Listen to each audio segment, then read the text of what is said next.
What happened? Ah! Oh, right. Content drought.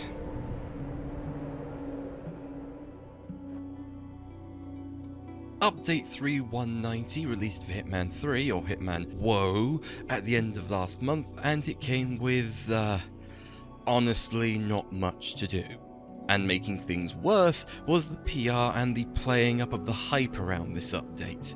I have a short TLDR on what I'm going to go into on the Hitman forum, I'll link it below. I'm just going to go in more depth here as I have more thoughts. Anyway, we've got a lot to cover and not much time, so let's get into it. The update showcased a roadmap that was quite lacking, not necessarily bad, but certainly not much to keep interest throughout the patch, which lasts until late August. We have 4 challenges, one that went out when the patch went live, 2 more for August 1st, and a final one for August 15th.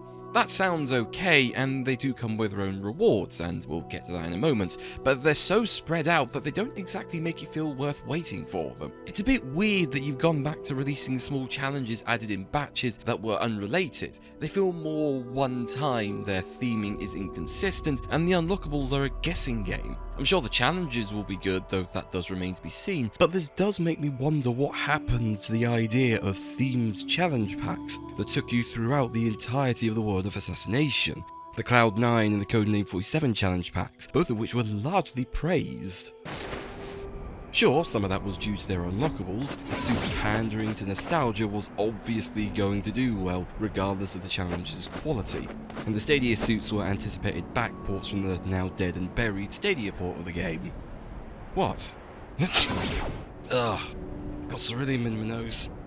The second reason is that there was more than one challenge that kept people engaged, and they certainly didn't feel arbitrary or time-consuming. They felt more like side quests. By comparison, these challenges have some odd unlockables. A durian, a stone unicorn, the ICA impact explosive, which actually is a welcome surprise as it was previously freelancer exclusive, nice to see here, and then we have Zoidberg, the Pinot Noir bottle. Why? It's not terribly unique, models-wise, and the only use I could think of for it is poisoning Tamara Vidal quicker, as she's looking for that specific bottle in Mendoza, and to be honest, I'm not a huge fan of that idea. As for the other side content, 3 elusive targets, a rerun of the Dartmoor Garden show for the free starter pack players, which, by the way, is listed twice on the roadmap technically, and a Purple Streak briefcase as a Twitch drop, all of which suffer similar problems of contributing to the content being a bit thin on the ground. The elusive targets are just reruns, so anyone who has played the game for at least a year now won't have much incentive to complete them, unless they failed them first time of course, and even then, elusive target galore will likely come back at the end of this year. I will be very surprised if it doesn't. So there's even less incentive if you know this. This content has been done to death now. At this point, you'd be better off giving up this charade of time-limited content and make them all permanent, or at least the ones you can reliably get the rights to. And this is especially egregious as we're in a time where certain people are paying, let's say, closer attention to always online games being shut down. Cough, Ross Scott, cough. But apparently IO hasn't gotten that memo yet and seems to be looking at the sign that they apparently can't read. It would be the easiest win in the world PR-wise to make all the elusive targets permanent, and make the offline mode actually worth using, adding offline scoring for a start. Even if all this has to be staggered out for hype reasons, there is a reason Peacock is popular, and it's not because people don't like what you make. It's because people are sick and tired of your business model and how you handle things, and just want to play the game in a much more open manner where they can drop into any mission they desire. You're already offering what are essentially permanent variations of elusives via Elusive Target Arcade, including making 2 DLCs based around that game mode, one of which we'll be discussing in a moment. One-time, limited play content does not have the same appeal about it when your goal is to keep people coming back to your game, especially when that's what's populating your roadmap. Even the Twitch drop, which I also don't mind IO doing, is banking on FOMO, fear on missing out, when it comes to player engagement outside of the game. Now, Twitch drops can be repeated, and IO are making a concerted effort to repeat them, albeit initially from dedicated streamers unrelated to Hitman.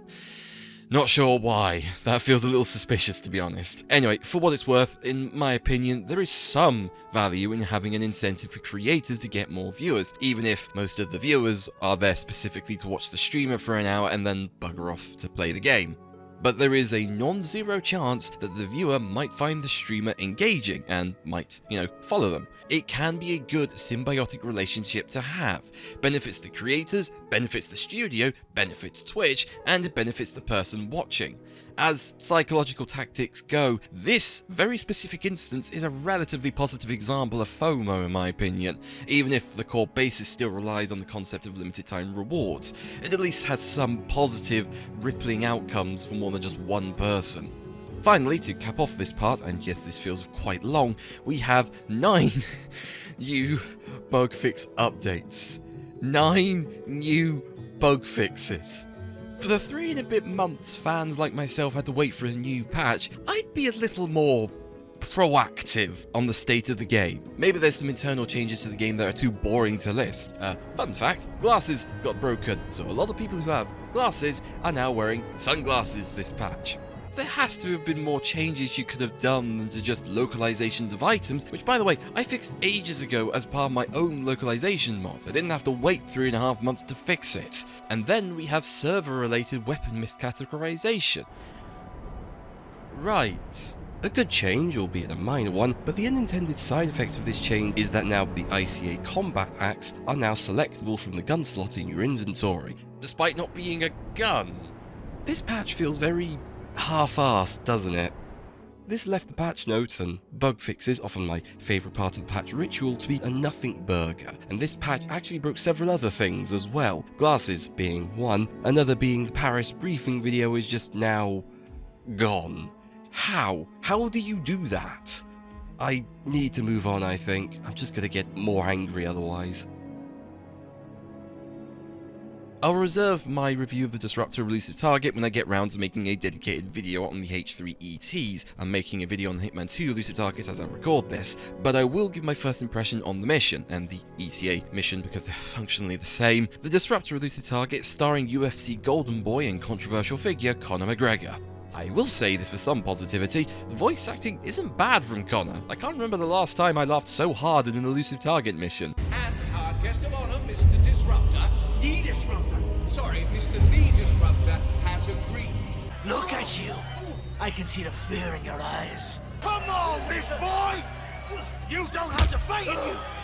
I can see it in your eyes. I am not scared of you.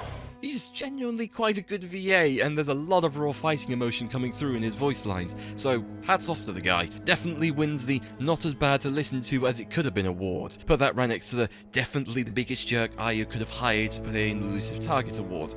Really, the few gripes I have right now pertain to its location and how simplified the gameplay is. Firstly, we've already got 2 elusive targets on scale. We don't need another one. Ambrose Island doesn't even have one yet. I can understand passing on Haven and New York, those are DLC locations which would be a hard sell to all players, especially since it'd be deluxe pack exclusive. But it feels like such a wasted opportunity to not place it on Ambrose Island. It's being passed up yet again.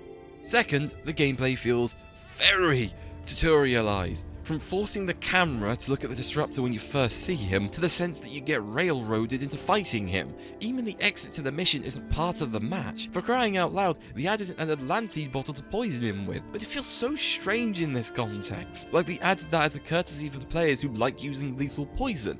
Well done, 47. Target has been eliminated. Third, Conor McGregor is, a choice. The guy has sexual allegations levelled at him, has broken a fan's phone when they tried recording him, which is robbery and criminal mischief, yet the Wikipedia page for the guy has 1 red flag planted each sentence, like the worst game of Minesweeper ever. I am really unsure how and why this deal even happened. Are you that desperate for people to play your game that you'll make deals with managers of someone whose public image in the past has made them act like a brute in many meanings of the word, just to farm the hatedom he has for player engagement? If that is the reason, that is an embarrassing move for you to make, Aya.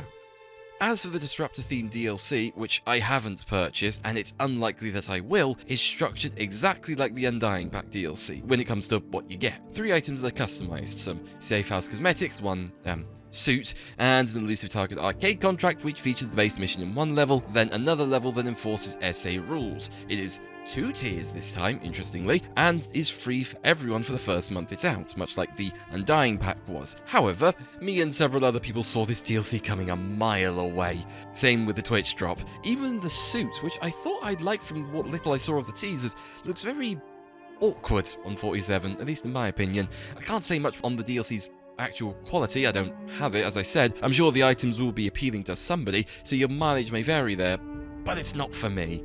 Part of the reason why I don't own the DLC is I don't want to further fund this type of behaviour from IO. This is the bit I actually want to talk about. When the update went live for the game, they didn't exactly give us much warning, leading to game downtime people had only 30 minutes to prepare for, and making things worse is that before the 27th, we had no idea when the update was releasing, sometime in June. That was a pretty safe bet, but players assumed that'd be in the middle of the month, but no word was given by IO's PR and community manager, Combat Glue, as to when to prepare our butts, so to speak. It's pretty hard to get hyped for something when we don't know anything about it. We can't prepare for anything if we have no ideas in advance. IO shadow dropped the patch essentially. If you weren't invested in Hitman, then you were not going to know an update was out, and you certainly weren't going to know why the servers were turned offline. This is what I mean by their PR moves. Their decision to, well, delay the update to the end of the month was actively detrimental to players and just kept everyone guessing for no other reason but to build hype, which didn't really work, as that fizzled out pretty quickly for the myriad of reasons I've given above. My mood and initial feelings were also not improved post-reveal, and to say that I was more excited for the challenges than I was for anything else in that roadmap when I first saw it, and again, half of those won't be out until after this video goes out, and then some, should give you some idea of how much I dislike IO's behaviour here, which could have been avoided had the content been spread out more, not released in batches on specific dates, and if IO had actually given the players more to go off of than vague images. Even the elusive targets are all front-loaded in the first half of August, again in one big batch. July is basically a barren wasteland content-wise. It doesn't feel good. I get it, the summer holidays are there, so I can understand it from that perspective, but it doesn't ignore the fact that there's very little to do in July, which is problematic for a live service game. Some improvements for the future IO, and some lessons to consider. Contrary to your beliefs, you do not benefit from staying silent. It breeds frustration, annoyance, and apathy among your fans. Generating hype doesn't work when you just ignore your players who are desperate for any news on upcoming content or patch notes, and a justification to keep your game installed. It's a cutthroat market out there, and you should do well in remembering that players get bored very easily if you are not in constant communication with them, either via official channels or by delivering news or content in-game, or just talking to people via Discord or Twitter, and yes, I'm still calling it Twitter. People will leave. And as much as I don't want to annoy Combat Glue, the past is still something that cannot be ignored, and accountability for past actions, even if it's a token apology on behalf of the company, is something that still needs to happen. I commend the responses on Hitman Forum, as you didn't stay silent after we all complained. You did a very good job at responding to the original post. It did satiate some of the complaints, but it did have the overall tone of feeling very distanced. I'm not quite sure how else to put it. I may not like some of the answers you gave, but at least you're now making an effort to respond instead of just being silent, and I do appreciate that. However, as I said, the refusal to apologise properly gave me the impression that the relationship with the player and developers is still one-sided and not symbiotic. Recent events have made me more hopeful, but it's a relationship that needs to be worked on. As much as I'm being negative here, I do not want to discourage our PR manager from speaking. That is bad for everyone. So, as long as this line of communication remains open, I think we'll be alright. Consider the past, look towards the future, and let's make this game better than it's ever been. That's all I want at least. That and to get out of this bloody barren desert. And with that, I thank you very much for watching.